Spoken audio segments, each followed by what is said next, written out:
오늘은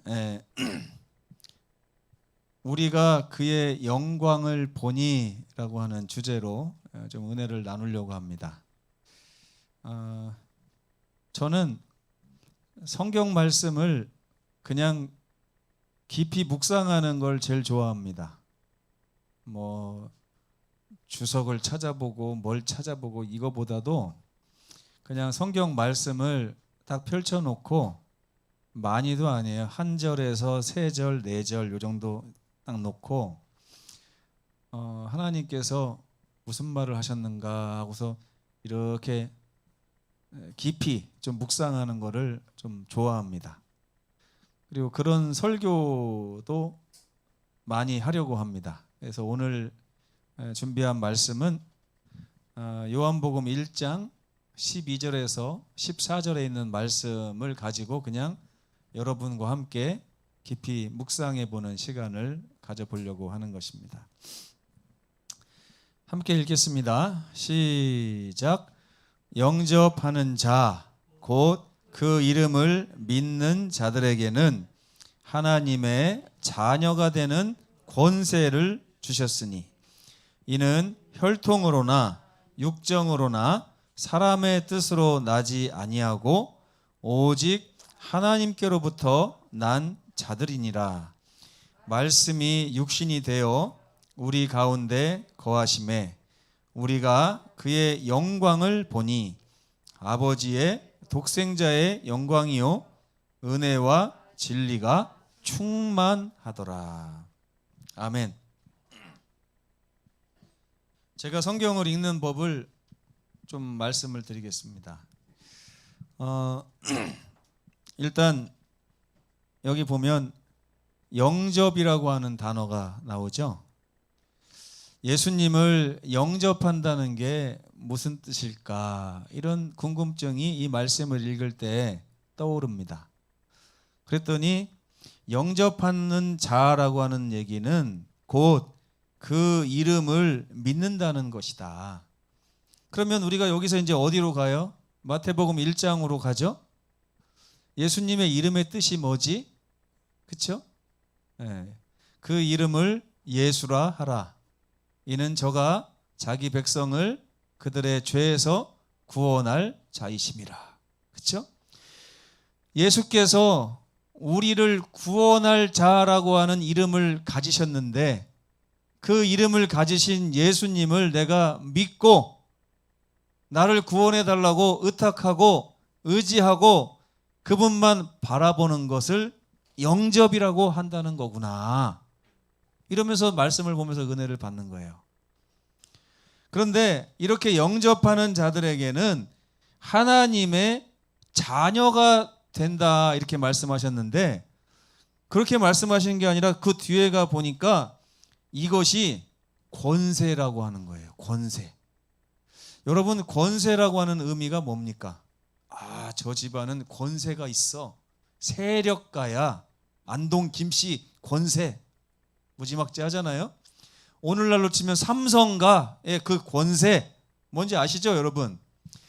그런데 하나님의 자녀라고 하는 이 신분을 나타내는 단어가 뭐냐? 권세라는 거예요. 어마어마한 권세.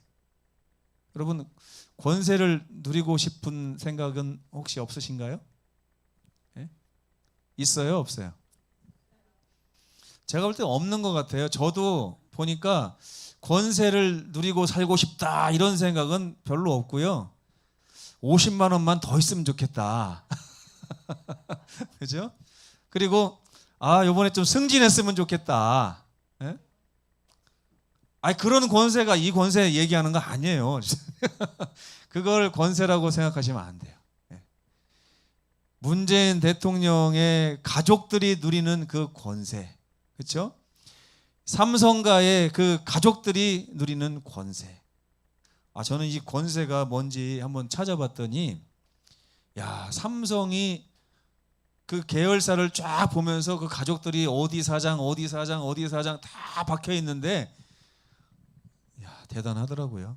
그래서 이 집한테 잘못 보였다가는 우리나라에서 살아남기가 힘들겠다 이런 생각이 드는데, 이런 걸 권세라고 하는 거예요. 근데 하나님의 자녀가 되는 이 엄청난 권세를 얻기가 삼손가의 권세를 얻는 거하고 비교했을 때 쉬워요, 어려워요? 네? 쉬워요, 어려워요? 쉽죠? 얼마나 쉬워요? 예수께서 나를 구원하신다고 하는 이름을 가지고 계셨기 때문에 나는 그 예수님을 믿고 예수님을 받아들이고 그분을 영접해서 나의 마음의 주인으로 모시기만 하면 권세를 주시겠다고 하는데 얼마나 쉬워요? 근데 이거를 말은 쉬운데 왜 어렵냐? 방해하는 자가 있어요. 방해하는 자가. 사단 마귀가 우리가 이 권세 얻는 것을 너무 싫어하다 보니까 여러분들을 자꾸 바쁘게 만드는 겁니다. 잠깐만 뒤로, 다음에. 이게 뒤로 미루는 신앙을 하는 이유예요. 웃지 마세요. 저를 보면서. 저 보고 웃으시면 안 됩니다. 네. 그 웃음이 뭔지 저는 알기 때문에 제가 저보고 웃지 마세요. 네. 근데 이게 보니까 혈통으로나 육정으로나 사람의 뜻이 있다고 해서 이렇게 되는 거 아니다. 그러니까 여러분들이 마음에 나 권세를 얻고 싶어 라고 뜻을 먹었다고 해서 되는 거 아니라는 거예요. 야, 이건 또 뭔 소리입니까? 여기 또 오직이라는 단어가 있어요. 오직 하나님께로부터 만난 자들이니라. 이 권세를 얻는 유일한 방법은 하나님의 뜻으로부터 난다는 거예요. 그러니까 우리가 되고 싶다고 되는 게 아니고요.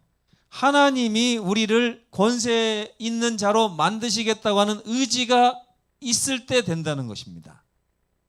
누구 마음에 달렸다고요? 내 마음에? 하나님 마음에. 자, 그럼 권세는 얻고 싶은데 이 권세를 얻을 수 있는 방법이 내 마음에 뜻이 있다고 되는 거 아니라는 거예요. 이건 누구한테 달렸다고요? 하나님한테 달렸어요. 자, 여러분들이 여기 주유정 선생님 앞에 있으니까 주유정 선생님이 지금 경찰이잖아요. 총경이 되고 싶어. 총경. 어마어마한 높은 총경. 그죠? 근데 주집사님이 그 뜻을 마음에 먹는다고 해서 된다고요? 안 된다고요? 안 돼요. 누구한테 달려 있어요? 누구한테? 대통령이나 경찰청장한테 달려 있다고 하는 그 얘기를 지금 하고 있는 거예요. 그러면 이제 누구한테 가서 뇌물을 써야 됩니까? 네? 명절 때 되면 주집사님이 누구한테 문자를 보내야 돼요? 경찰청장님께. 어쩜 그렇게 미소가 아름다우십니까? 어쩜 그렇게 마음이 푸근하시고 품성이 좋으시고 어떻게 그렇게 공정하십니까? 그러면서 아부를 해대가면서 이제 나중에 그분하고 좀 친해져야 되겠죠. 네, 막 이렇게. 근데 여러분 여기서 중요한 사실이 있습니다. 그러면 하나님의 마음을 내가 어떻게 하면 살 수 있지? 라고 하는 생각이 드세요? 안 드세요? 드시죠? 그런데 여기서 또 다시 요한일서 4장으로 가는 것입니다. 요한일서 4장 19절에 보면 우리가 사랑함은 그가 먼저 우리를 사랑하심이라. 이것도 무슨 소리입니까? 주집사님은 총경이 되고 싶은 마음을 먹기도 전에 경찰청장이나 문재인 대통령이 미리부터 점 찍어 놓은 거예요. 둘이 상의하면서 주유정 지금 주유정을 나중에 이번에 인사 때 총경으로 삼읍시다. 이렇게 했다는 거예요. 감사합니까, 여러분? 내 의지와 상관없이 하나님께서 이미 우리로 하여금 하나님의 자녀가 되는 권세를 주시기로 작정을 하셨다는 게 이 말씀에서 나오는 위대한 진리입니다. 말씀을 묵상할 만하죠? 은혜가 넘치죠? 여기까지 하고 제가 다음으로 넘어가겠습니다. 오늘 말씀은 여기부터입니다. 말씀이 육신이 되어 우리 가운데 거하심에 우리가 그의 영광을 보니 은혜와 진리가 충만한 하나님의 독생자의 영광이더라. 이 말씀을 가지고 오늘 한번 깊이 묵상을 해보려고 하는 것입니다.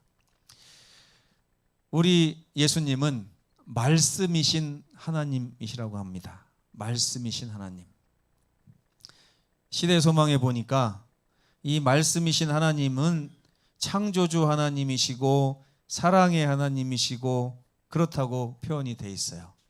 그래서 제가 한번 읽어봤어요. 우리 말씀이신 예수님은 하늘을 펴시고 땅의 기초를 세우신 분이셨다. 그분은 모든 세계를 공간에다가 매다시고 들의 꽃들을 아름답게 만드신 것도 그분의 손이셨다. 이 땅을 아름다움으로 채우시고 공중을 노래로 채우신 분도 그분이셨다. 누가 그랬다고요? 예수님. 여러분, 지난주에 우리가 한라산을 올라가기로 해놓고서 친교부가 빵꾸를 내는 바람에 못 갔습니다. 우리가 가끔 자연 경관을 향해서 나가서 이렇게 볼 때마다 우와 멋지다, 우와 아름답다. 저는 제주에 와서 뭐가 좋으냐면 구름이 그렇게 예쁘더라고요. 구름이 육지에서 못 보던 구름이 많아요. 여기는 육지의 구름은 좀 단조롭습니다. 근데 여기는 볼 때마다 얼마나 가지각색의 구름이며 또 동서남북 장소를 옮길 때마다 하늘의 풍경이 달라지는데 와 정말 너무 예뻐요. 너무 예쁜데 너무 예쁘다 하고 끝나면 우리에게 유익이 별로 없습니다. 근데 여기 보니까 너무 예쁠 때마다 저 하늘을 예수님이 펴셨어요. 예? 꽃을 보면서 아름답다고 느낄 때 이 꽃을 누가 아름답게 꾸미셨어요? 우리 하나님께서 아름답게 꾸미셨어요.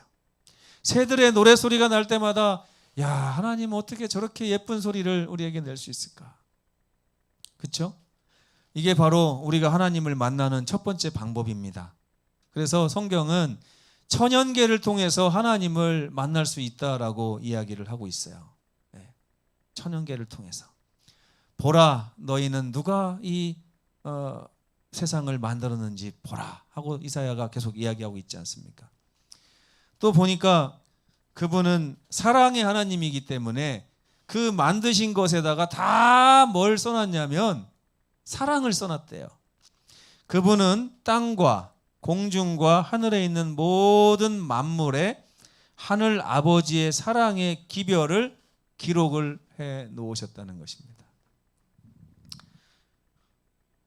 저 예전에 학교 갔다 오면 어머니가 일을 하러 나가셨기 때문에 거기에다가 이렇게 상을 하나 차려놓고서 이렇게 덮어놔요. 팔이 오지 말라고 덮어놓은 다음에 그거를 딱 열면 가끔씩 이렇게 쪽지가 하나 있더라고요. 아마 우리 어머니도 그거 기억 못하실 수도 있겠어요. 자주 있던 일은 아닙니다. 근데 가서 보면 어느 날 고구마 같은 걸 이렇게 쪄놓고서 거기다가 이렇게 요거 학교 갔다 와서 꼭 먹어 이렇게 써놓으셨는데 그게 그때는 잘 몰랐어요. 그때는 잘 몰랐는데 제가 이제 부모가 돼서 이제 아이들에게 아빠 갔다 올 동안 너희들이 이렇게 하고 있어라고 뭔가 이렇게 얘기를 할 때 그 심정이 있잖아요, 그죠? 그 심정을 제가 이제 느낌으로 알기 시작하면서 그 어머니가 예전에 써놨던 그런 메모에 대한 그 감정을 느끼게 됐습니다. 어머니의 애틋한 사랑이 거기 써 있는 거예요. 가끔은요, 지금은 이제 서울로 이사를 가셔서 그런데 예전에는 제가 어머니가 시골에 사실 때 닭을 키우셔가지고 그 닭을 달걀별 이렇게 닭 모아가지고 우리 단호 하나 준다고 이렇게 주셨는데 거기 보면요. 1번, 2번 번호를 다 써놓으셨어요. 우리 어머니는 번호를 써놔요. 그러면서 먼저 난 거부터 먹으라고 꼭 당부를 하시는데 그 메시지를 보면서 거기에 또 뭐가 느껴지는 거예요. 조금이라도 신선한 거, 조금이라도 더 맛있는 걸 먹도록 하기 위해서 이렇게 메모를 남겨놓으신 어머니의 마음이 써 있죠. 그렇죠? 그런 걸 볼 때마다 제가 예전에 어렸을 때 느끼지 못했던 감정을 우리 부모님에게 이렇게 느끼는 것입니다. 그러니까 여기 보면 말씀이신 하나님을 왜 예수님을 말씀이신 하나님이라고 했냐면 요것 때문에 그런 거예요. 예수님은 창조주의 하나님의 그 깊은 마음을 창조하시면서 하늘에다가도 써놓으시고 땅에다가도 써놓으시고 공간에다가도 써놓으시고 꽃에다가도 써놓으시고 다 써놓으신 말씀이에요. 하나님의 심정을 우리에게 들려주시는 분이다, 이런 얘기입니다. 그래서 예수님은 하나님의 생각을 들을 수 있도록 한 하나님의 말씀이셨다. 하나님의 생각과 하나님의 사랑을 피조물들에게 알리시는 것이 말씀께서 하시는 일이었다. 네. 하나님이 우리를 얼마나 사랑하시는지 여러분 아십니까? 아신다고 하면 착각이에요. 네. 착각이에요. 우리 애들한테도 한번 물어보세요. 야, 엄마 아빠가 너네 사랑하는 거 같냐? 한번 물어보세요. 그러면 뭐라고 대답할까요? 네 하고 대답해요. 너희 그거 알아? 네 하고 대답하죠. 정말 알까요? 네? 제가 품고 있는 마음을 어느 정도 알고 있을까요? 네. 그런 생각이 든다는 거예요. 근데 하나님께서 우리를 향해서 가지고 계신 그 사랑의 깊은 마음을 우리가 만분지 1, 10만분지 1도 모르는 것입니다. 근데 계속해서 예수님과 가까이 지내면 지낼수록 우리는 하나님의 본심을 날마다 더 많이 알 수 있는 것이죠. 이렇게 우리에게 하나님을 알리시고 싶어 하셨던 그 예수께서 뭐가 되셨다고요? 육신이 되셨다는 거예요. 육신. 왜? 사람들이 타락을 했습니다. 하나님과 아주 거룩하게 교통하던 사람들이 타락해서 아버지의 영광과 아버지의 형상과 아버지의 모양을 잃어버렸어요. 여러분, 우리가 뭘 잃어버렸는지 아십니까? 하나님의 그 품성을 잃어버렸어요. 이 창세기 1장 26절에서 말하는 하나님의 모양과 하나님의 형상은 다른 게 아니고 하나님의 그 따뜻하고 자애로우신 품성을 얘기합니다.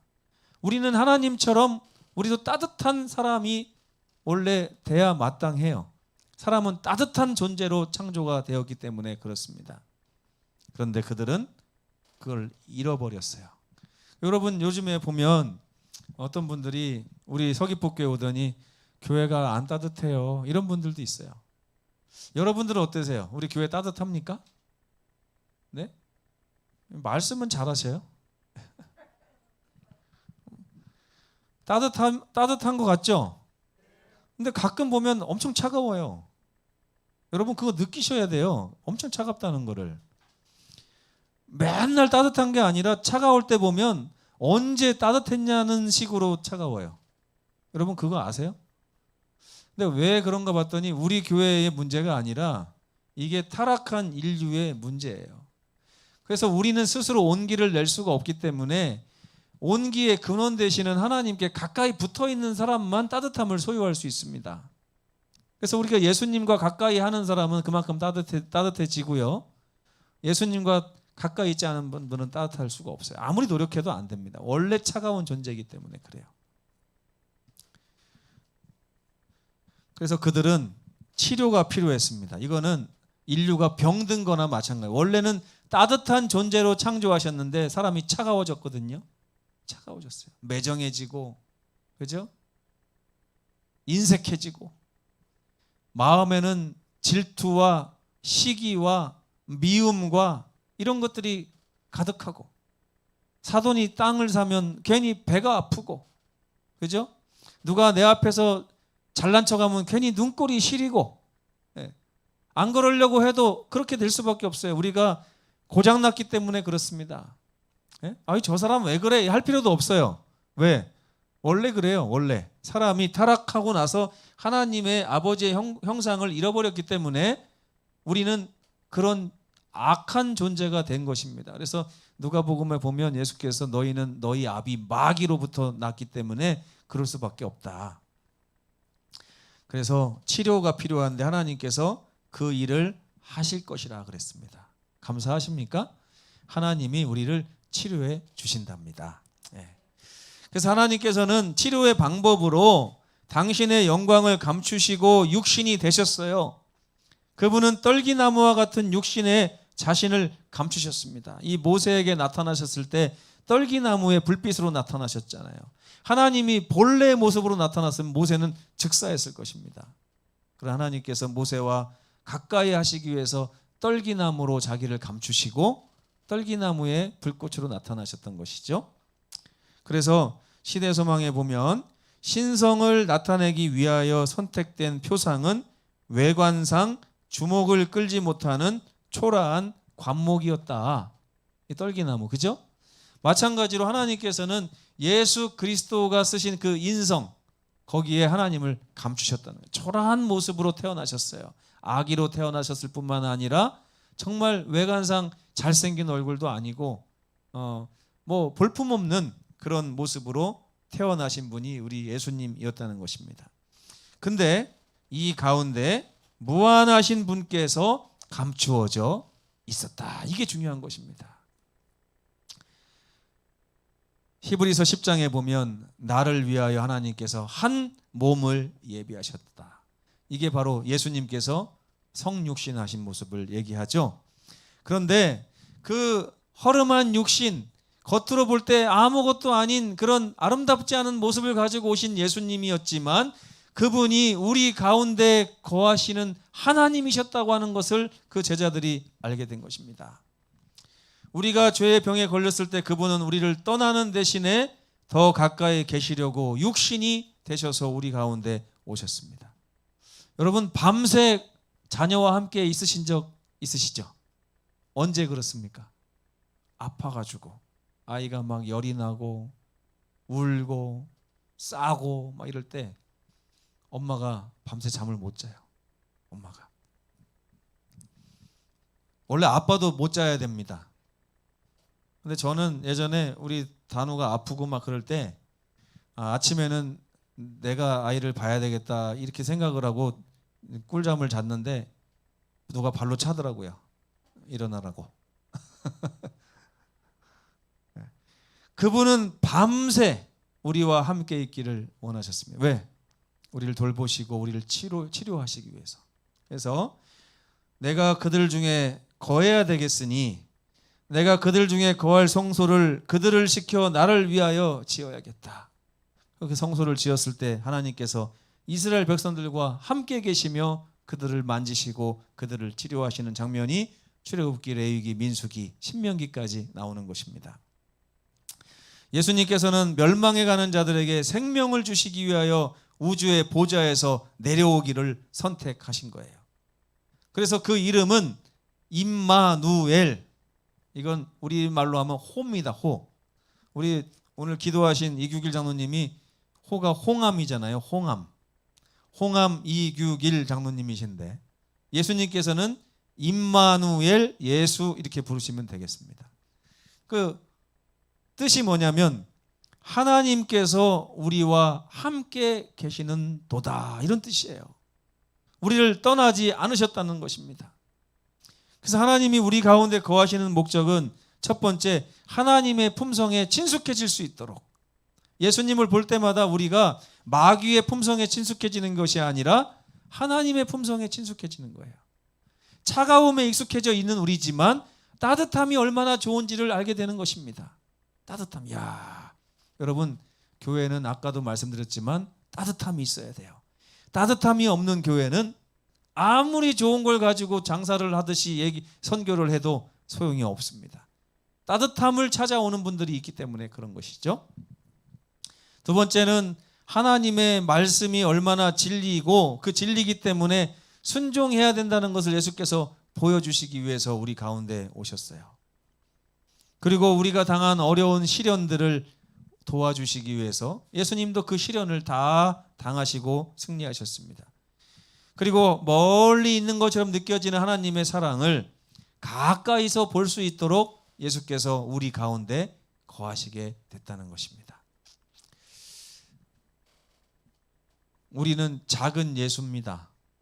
하나님의 성도들은 작은 예수예요. 여기 나오는 네 가지는 예수께서 우리에게 보여주신 거기도 하지만요, 여러분들께서 삶을 통해서 이웃에게 보여주어야 될 것들이기도 합니다. 아시겠어요? 네. 하나님의 품성에 친숙해질 수 있도록 그들을 이끌어 주시기 바랍니다. 하나님의 말씀에 왜 순종해야 되는지를 보여주시면 좋겠습니다. 시련을 당할 때 하나님이 어떻게 도와주시는지를 체험적으로 알고 그들을 도왔으면 좋겠습니다. 하나님의 멀리 있는 사랑을 그들에게 가까이 가서 보여줄 수 있는 손과 발이 되었으면 좋겠습니다. 네. 눈을 뜨시고 대답하시기 바랍니다. 네.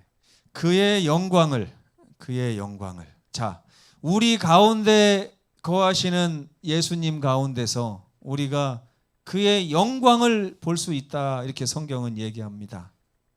출애굽기 33장에 보면 모세가 주의 영광을 내게 좀 보여주시옵소서, 주님의 형상을 내게 좀 보여주시옵소서, 주님 보고 싶습니다, 이렇게 얘기를 하니까 우리 하나님께서 34장에 모세를 가리시고 지나가시면서 선포를 하십니다.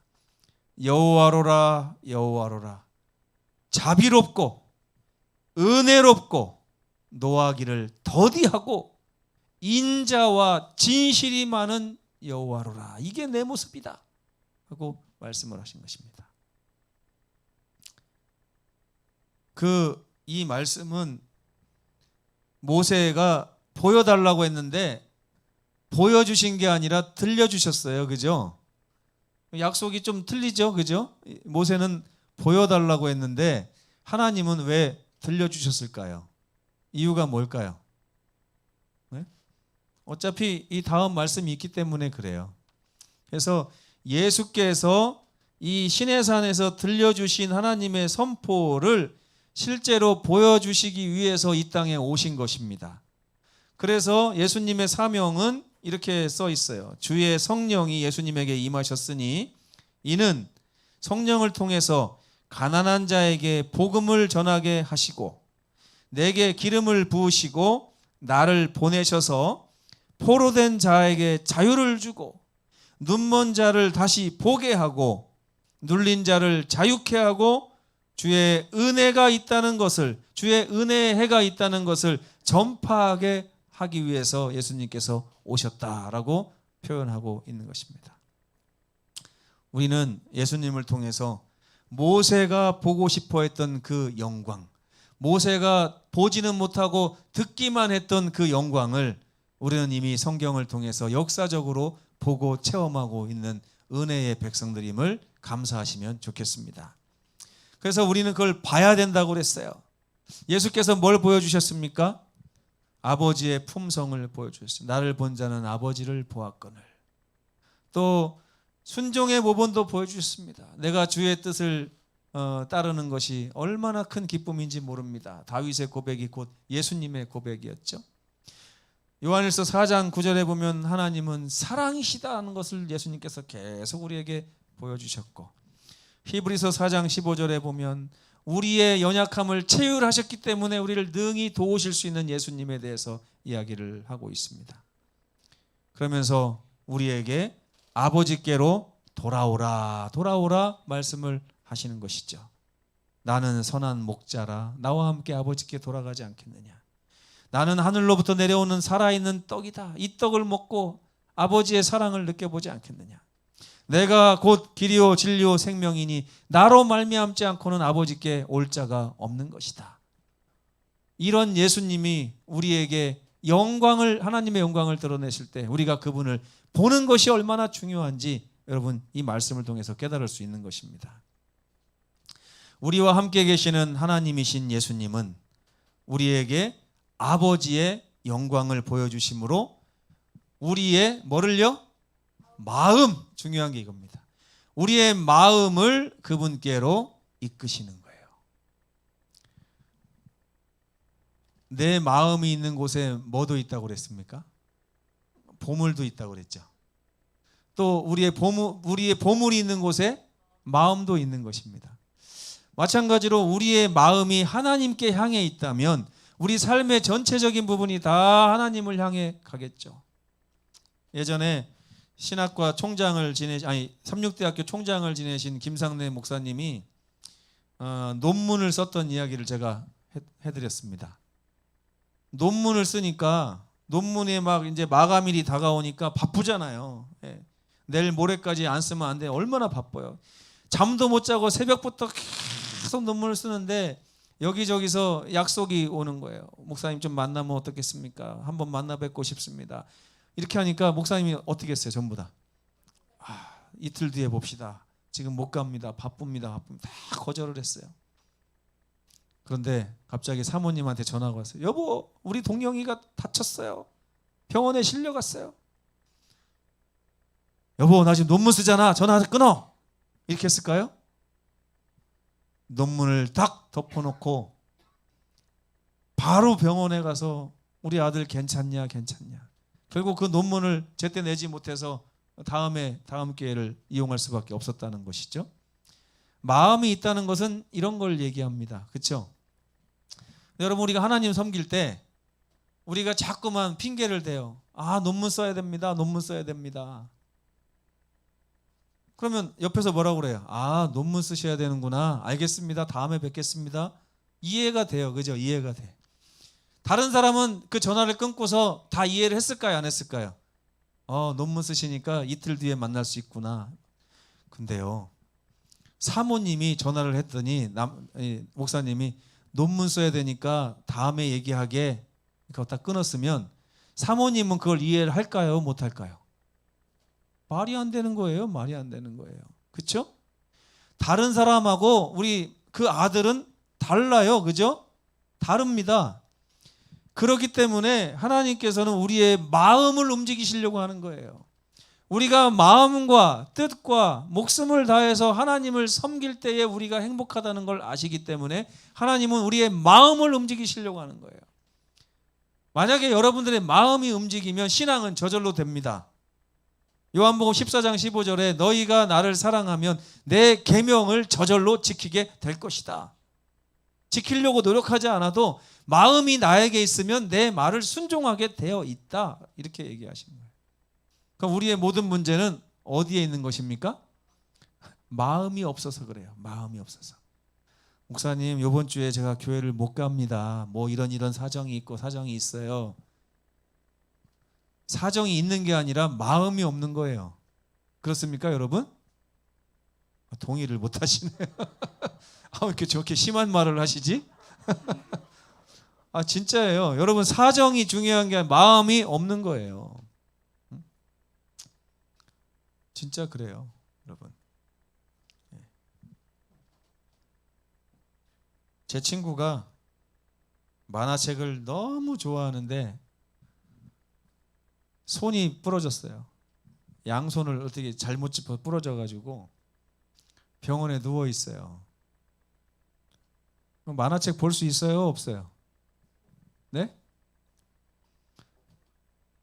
평소에 그 친구가 나는 만화를 너무너무 좋아해 이렇게 얘기하는 친구였다고 생각해 보세요. 병실에 딱 갔더니 만화책을 안 보고 있어요. 그래서 야, 너 만화책 왜 안 보냐? 그렇게 좋아한다더니 야, 팔이 부러졌는데 어떻게 만화책을 보냐? 그러면 이해가 돼요, 안 돼요? 이해가 되죠? 근데 가만히 생각해 보세요. 정말 만화책을 좋아하는 친구라면 어떻게 하고 있을까요? 무슨 수를 써서라도 보고 있겠죠? 보고 있어요. 그러니까 여러분들 가만히 보시면요, 아무리 바쁘다 해도 여러분들이 마음을 두고 있는 것은 무슨 수를 써서라도 하고 있습니다. 보세요. 지난주에 무슨 수를 써서라도 하고 있었던 게 뭔지 생각해 보세요.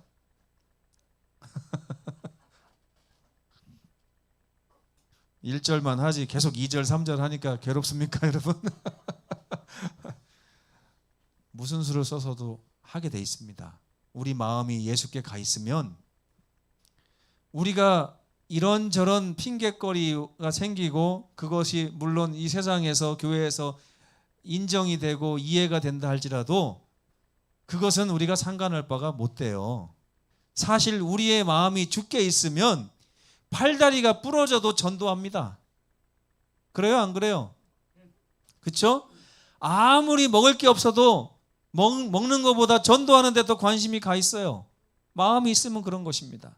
결국 우리의 문제는 마음이 없는 것인데, 하나님께서 예수님을 우리에게 보내주신 이유는 예수님을 통해서 우리 마음을 하나님이 사시겠다는 거예요. 값으로 산 바 되었으니.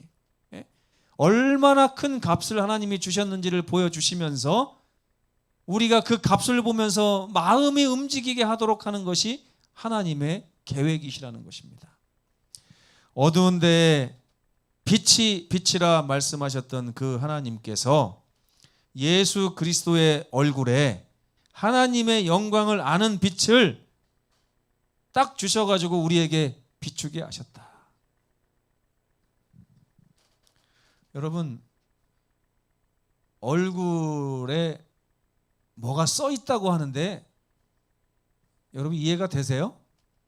얼굴에 써 있다. 남의 얼굴에 써 있는 글씨 읽을 줄 아십니까? 아세요?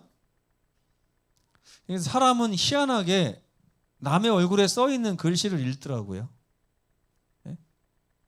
저 사람이 나를 미워하는구나. 알아요, 몰라요?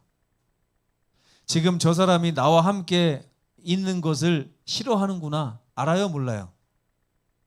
그 사람 손을 보면 알 수 있어요, 없어요?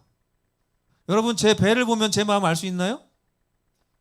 제 엉덩이를 보면 알 수 있어요? 뭘 봐야지 알 수 있어요? 얼굴을 보면 알 수 있어요. 마찬가지로 하나님께서도 예수 그리스도의 얼굴에다가 하나님이 우리를 얼마나 사랑하시는지를 써놓으셨대요. 써놓으셨대요. 그걸 우리가 볼 때 우리 마음이 하나님께로 향하게 된다는 것입니다. 딱 보고 나니까 예수님의 얼굴에 뭐가 써 있냐? 은혜와 진리가 충만하게 써 있다. 예수님 얼굴에 뭐가 써 있다고요? 하나님의 은혜, 하나님이 우리를 얼마나 사랑하시는지, 하나님이 우리에게 얼마나 잘해주기를 원하시는지, 하나님이 얼마나 우리가 잘 되기를 바라시는지, 얼마나 우리를 아끼시는지 하는 것이 예수님의 얼굴에 다 써 있다는 것입니다. 그래서 제가 이 말씀 준비하면서 여러분들이 안식일날 설교 시간에 제 얼굴만 봐도 은혜를 받게 할 수는 없을까? 이런 생각을 했습니다. 말씀이 육신이 되신 예수님의 얼굴이 저에게 반사돼야만 그것이 되겠다는 생각을 했습니다. 하나님의 은혜를 받은 다윗이 이런 고백을 했어요. 사람이 도대체 무엇이라고 주께서 그를 생각하시며 그를 돌보시는 것입니까? 정말 이해가 안 됩니다. 그러면서 하나님께서는 예수님의 기도를 통해서 이런 말씀을 하십니다. 아버지, 그들을 제발 진리로 거룩하게 해주시면 좋겠습니다. 너무 잘못된 길을 걸어가니까 예수님의 소원이 뭐가 됐어요? 제발 옳은 길로 저들이 걸어갔으면 좋겠습니다. 지금도 우리 주님은 여러분의 삶을 보면서 그 생각을 할까요, 안 할까요? 김복순 집사님을 보면서 아버지요, 우리 김복순 집사를 제발 진리로 향하게 하셔서 거룩하게 좀 해주십시오. 그게 바로 우리 예수님의 얼굴에 써 있다고요. 여러분이 행하시는 길이 진리가 아닐 때가 얼마나 많아요. 잘못된 길로 갈 때가 얼마나 많습니까? 그러다 보니까 우리 주님께서는 이런 기도를 하시는 거예요. 예수님이 그것도 돌아가시기 전에 33년을 이 세상에 사신 후에 내린 기도의 제목이 뭐예요? 제발 이들을 진리 가운데로 좀 행하게 해주십시오. 잘못된 길로 가서 그들의 인생을 망치는 것을 너무 보면서 내가 안타까웠습니다. 그 고백을 예수님이 하시는 거예요. 그러면서 아버지의 말씀은 진리 아닙니까? 아버지의 말씀으로 돌아오게 해주십시오. 여러분, 돌아오시기 바랍니다. 돌아오시기 바랍니다.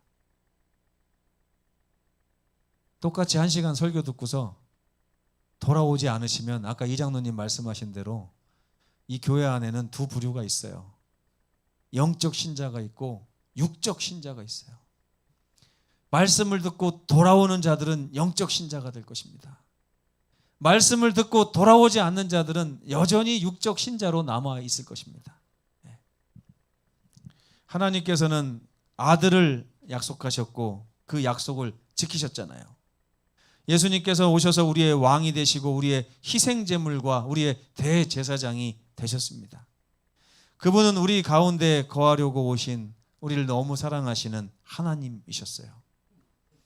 우리는 그분을 영접하고 그분의 음성을 따라 하늘까지 쫓아오라고 하는 부르심을 받고 있습니다. 구름 속에서 소리가 나서 이르되 이는 나의 아들 곧 택함을 받은 자니 너희는 그의 말을 제발 좀 들으라. 그가 이끄는 대로 따라와라. 거기에 영생이 있다라고 말씀하시는 것입니다. 그분을 영접하며 그분이 보여주시는 하나님의 은혜와 진리를 경험하시는 우리 모두가 되시기를 간절히 바라면서 말씀을 마치겠습니다.